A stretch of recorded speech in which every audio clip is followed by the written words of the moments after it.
Grabe na yan. Huwag mong gagalawin, di ba? Para malaman niya.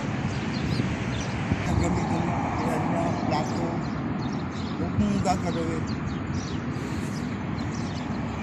Sa CR, yung mga gamit niyang may naiiwan na labahan. Ayan, di ba? Para matulog siya. Yan, hutang dyan. Di ba? Kaya ano mo ito, para matulog. Kaya ano mo ito.